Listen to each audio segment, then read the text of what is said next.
2019, I was diagnosed with a very rare eye condition called RP, and I'm actually going blind.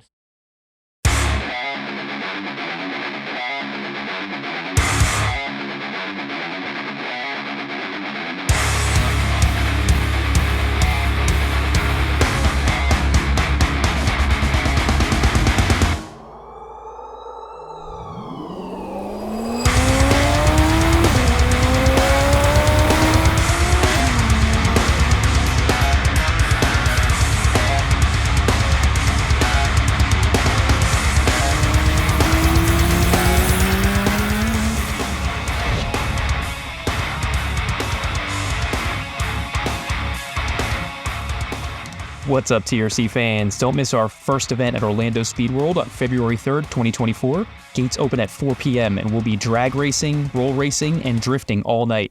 We'll see you there.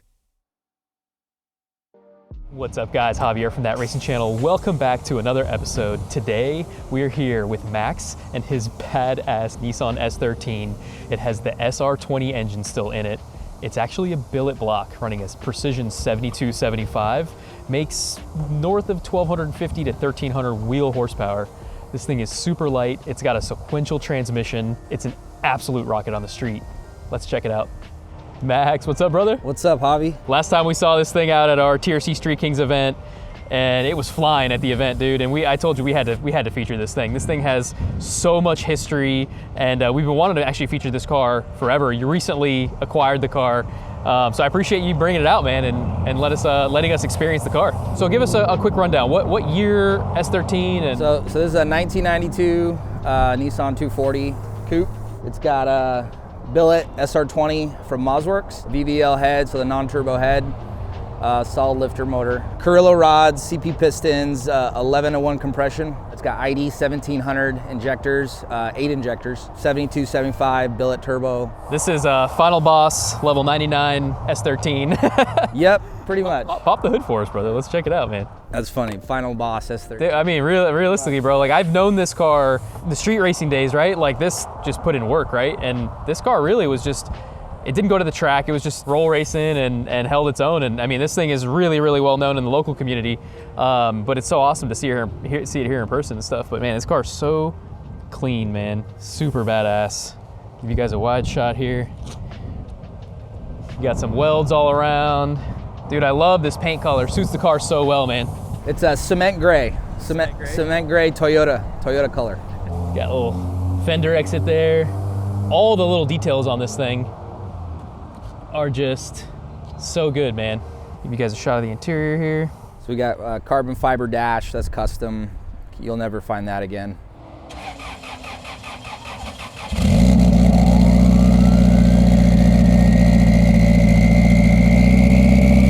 Jeez.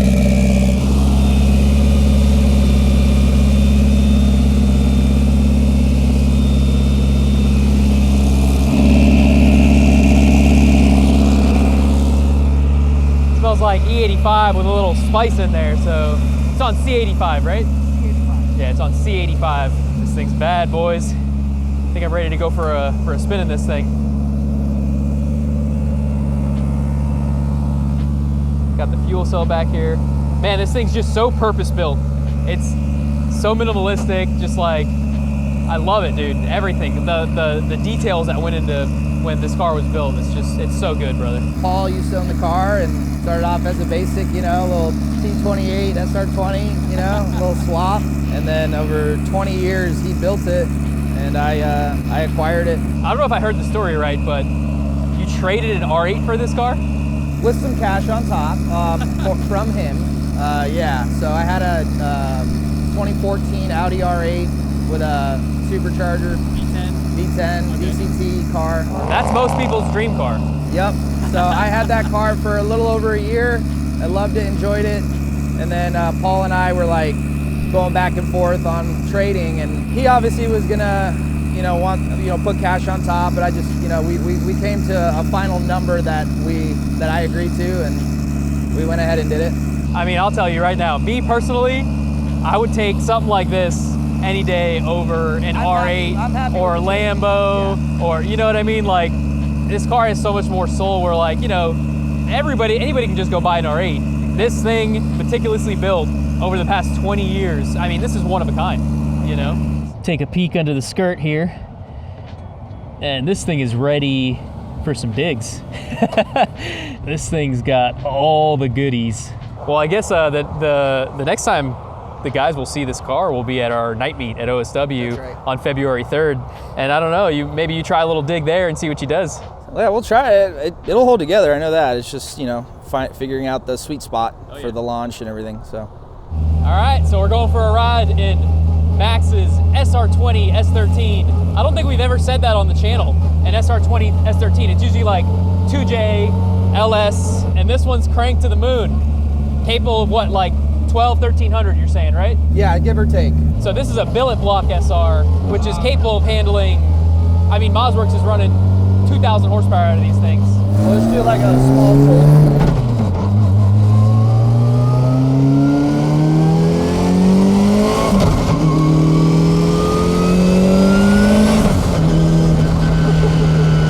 Dude, she just wants to go, dude. It just wants to eat. The street manners are pretty good. I mean, given like Sequential, yeah, massive cam. This got Kelford, 298, 303, yeah. huge cams. For the most part, this thing's a cruiser, bro. What sequential is this? RTS billet sequential. Okay, so that's pretty much anything you can throw at it. Yeah, it's the same company that puts them in the Vipers. So if you see those 2,000 plus horsepower Vipers, Those things are made to handle all the torque. it's the same exact box. Yeah. Wow, dude. That's pretty much bulletproof for this setup. Yeah, it's the exact same tranny that they use, just different bell housing. Yeah, it looks cool as shit, I'll tell you that. So we got the strain gauge here, so you can no lift shift.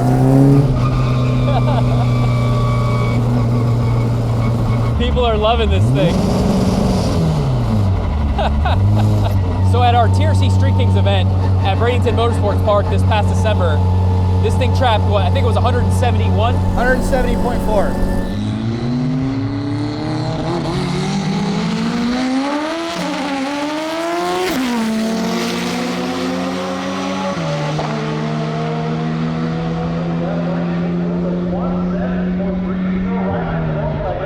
And that was on like the medium boost setting, right? About 38 pounds. 38 pounds of boost out of 50 plus pounds. So this thing will probably go 180 plus quarter mile trap, which is pretty nutty.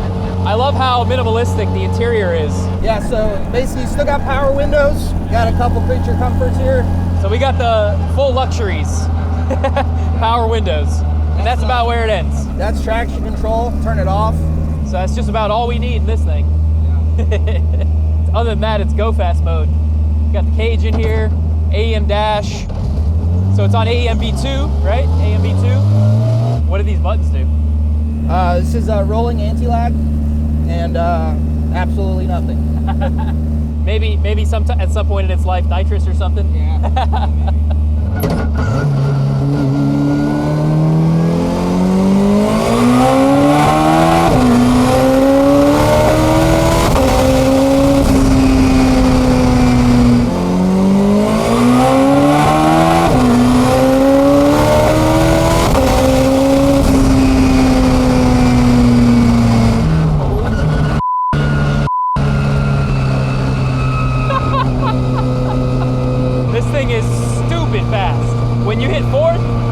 My breath there for a second. This is wild. The noise goes away, all you hear is the exhaust. 100%. Like everything goes deaf.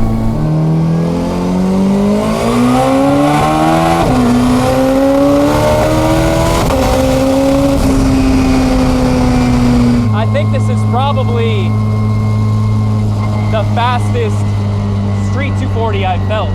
Like on the street, dude. This is the fastest, like most well put together street 240 I've felt so far. Like LS 240s, right? TJ? I had a 7-second R240 back in like 2012 went 7.9 at 175. It did that at the track, but it wasn't going 175 on the street. We had to turn it down, you know? But this thing, you can tell it's just purpose built for roll racing. Yeah. I mean, it's dialed, dude. It barely hazed the tire. Second gear hooked, more boost comes in third.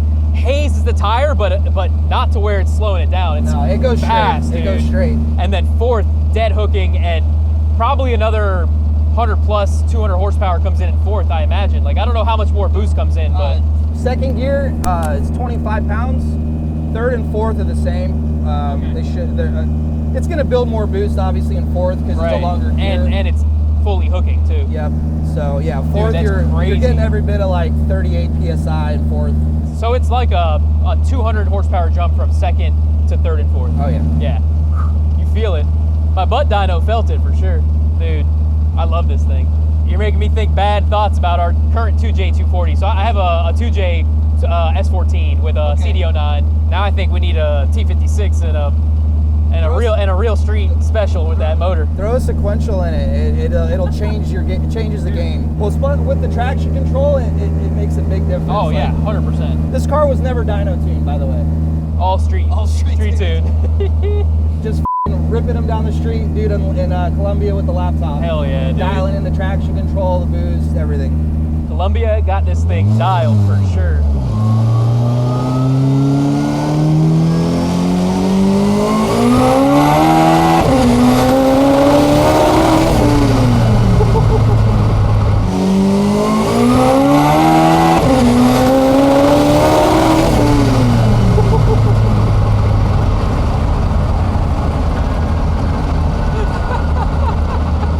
That never gets old. Hyperspeed. That never gets old, bro. This thing is nutty, dude. And it just takes the beating over and over. I have a whole new respect for SR20s, man. Not a lot of people do them. And we've been cruising this thing now probably 30, 40 minutes. So it's not like a pull it off the trailer, make it hit, put it back on the trailer street car, you know? Honestly, man, I can't thank you enough, brother. I appreciate you letting us check out the car finally. I mean, we've been trying to feature, when Paul owned this car, we've been trying to feature this car for probably, no lie, about a decade. He's pretty secretive because he likes that underground. He's old school. He doesn't want people knowing how fast it is. Oh, I know. So he's a cash money racer. Yep. The first time we saw this car was FL2K 13 or 12 or something. It's been about a decade. We're finally featuring it, so I'm stoked, man. A little two-step action. Nice. Spicy, bro.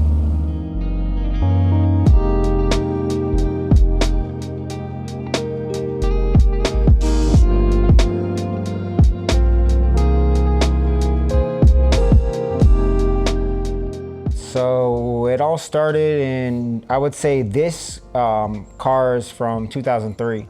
Prior to that, I had a hatch from 2001 to right before this one because I traded the hatch for the coupe. It's always been an SR20. I was one of the first ones around the Tampa Bay area to put an SR20 into a 240SX. In 01, it was a stock motor on a T28 and it made, I want to say it was like 330. The car made the change. I put the motor from the hatch into the coupe. A buddy of mine actually wanted the hatch and he had the coupe, so we traded. And then I did all the swap. I swapped everything over to this car. And that's right around the time the Terminator Cobras came out. So it was a T28 and then I was like, okay, that race was pretty close. So I put a 100 shot on it. Back then it was tuned by the original RS Enthalpy, which was Scott. So he's very old school and he doesn't actually own that company anymore. From there, it was just wanting more and more and more. Right around 06 to 07, the car went, me and a buddy of mine decided to put head studs, head gasket, pistons. The pistons are a weak point in this car. The rods are fairly good.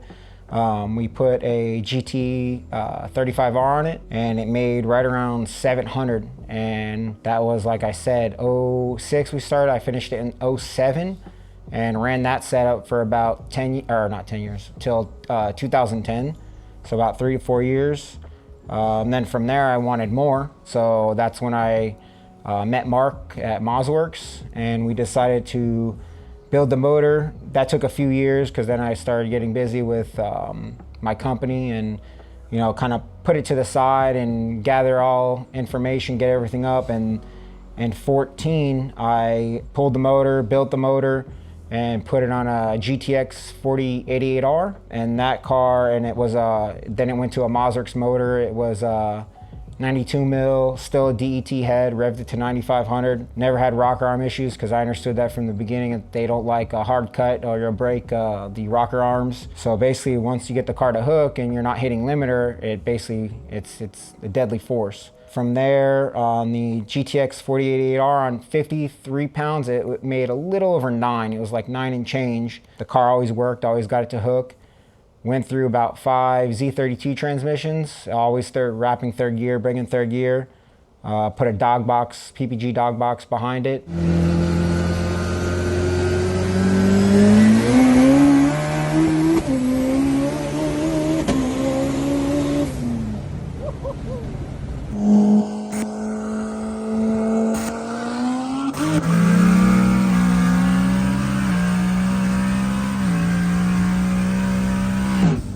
And then that motor, that setup went from like late 14 to 15. And I actually sold that motor to a buddy of mine in Canada. His name's Kyle, and he actually, came, inspected it, and basically bought everything out the car from ECU, harness, all the fabrications, and then I was starting bare. And the reason for that in 19 is FL2K was coming around the corner, and I had some like grudge racing going on, and I told Mark, I was like, hey, I want to make like 1,200. And he's like, dude, you're gonna split the block, it's not, don't jeopardize a good built motor. So that's when me and him sat down and talked, and he always wanted to start a program for the wet billet block. They had a dry billet block set up in their techno car, the S13 car. He told me, he's like, hey, I want to put it in a clean S13.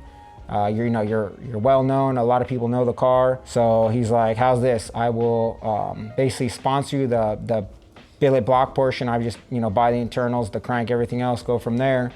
And, it was a little bit of a timely process, a learning curve. We broke an oil pump the first time, right over 1,000. It didn't like it.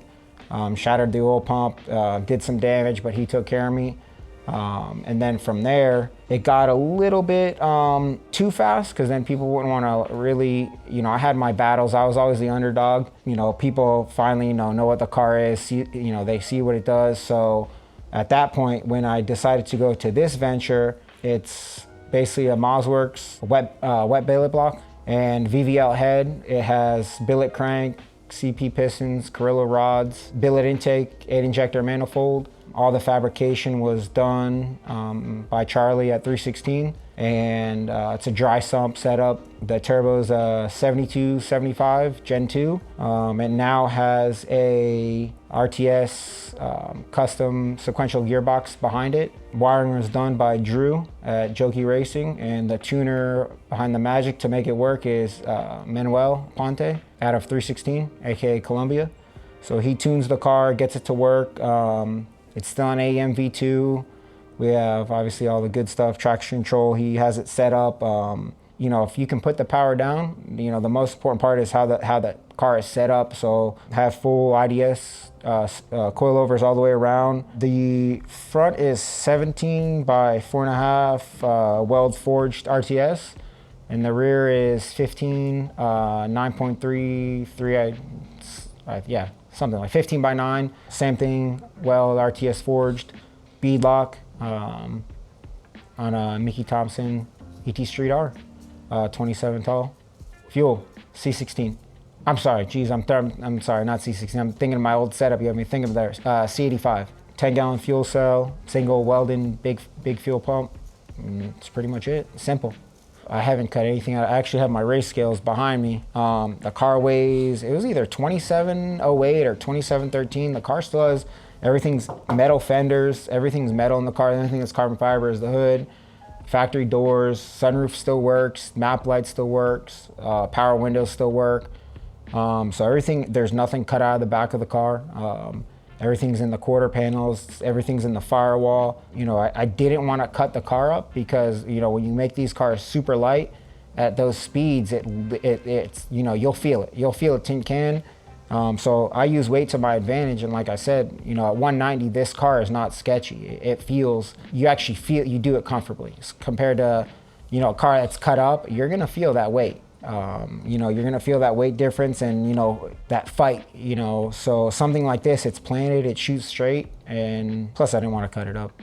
I wanted a sunroof and power windows, but all the arms, the car shoots straight every time. You know, that's one thing, is you have to make sure the car works before trying to put the power down. So everyone's like, oh, take it to the track, do this. Back in the days, I used to do, geez, at 04, 05, we would dig race. It was fun. Then roll racing came along. You know, everyone has their says about, you know, roll racing. But, you know, it's fun. So we did that. I did a 1 half-mile shootout with it. You know, now that obviously people know what the car is, and now that Max, the new owner, took it to an event, you know, kind of the cat's out of the bag, and on that medium setting, he went 171, and that's he's learning to get the car. In that setting, the car should have went 174, 175. It has more in it, I'll tell you that. I've been 190 in it before. It does, you know, everyone wants to talk about draggies. I'll just say it does threes, 60 to 130, but we're not going to tell you what kind of threes. But where these cars shine, they're back half cars, so the 100 to 150 is really fast. In 2019, I was diagnosed with a very rare eye condition called RP, and I'm actually going blind. So, you know, I would try to hang on to that, trying to drive it. You know, I would still be able to drive on daytime sometimes, but then, you know, once my one eye went completely blind, I was like, you know what, I can't start risking this. It's a lot to get behind a car like this and, you know, put other lives at danger. I always stress safety. Safety comes first. That's where we're at today. You know, I'm passing the torch on to him. I help him. I got him acquainted with the car. You know, basically I said, hey, learn how to drive it first, and then, you know, we'll start worrying about making hits. So then he was comfortable. We took him out one night, got him acquainted on you know, it's not on a lot of boosts. It's tuned for 50 something. I want to say like 55 pounds. The turbo maxes out. I want to say when he was at the event in second, it's only leaving at like 28 pounds. And then third and fourth is, I want to say about 38 pounds, about 10 extra pounds. But the car has a lot more in it. Like I said, I know what it will do on kill. But that's pretty much it. You know, legacy is going to continue, and he's close by. I'm glad to see she's been taken care of, and we're gonna pass the torch on to him. What's your most memorable moment in this car? Oh man, the upset I give people, and they don't believe me. They're, you know, that's a 4-cylinder, and you know, I have my reasonings to why you know, everyone's like, oh, 2J. People thought it was a 2J. Or why didn't you do LS? You know, why didn't you do this? But you know, you have these guys. You know, I've been to Texas before in the streets over there, even over here. You get, you know, big power Mustangs that are automatic, and you know, they just scratch their head. They're like, you know, they run into it. You know, oh, why this? You know, like I said, I have my reasonings why I stuck with a 4-cylinder compared to a 2J or LS. People know the car. You know, I warned Max about that, but you know, like I said, it's the legacy. He will continue it, and you know, I told him I'm here to help him every step of the way. Hey, okay, you know, when he was at the TRC event, you know, hey, you know, what should I do? And I was like, send me a video, let me hear the car. I can tell you what to do by, you know, the sound of it. So he tried to start in second, it was a little late. So I'm like, dude, smack it from first and just pull. So, you know, then I could catch, you know, when you know the car, you know, you get acquainted with it by sounds, by everything. So I can say, hey, something's going on with here, or this, and this, and point him in the right direction. But like I said, he's going to continue the legacy and, you know, see where he goes from there.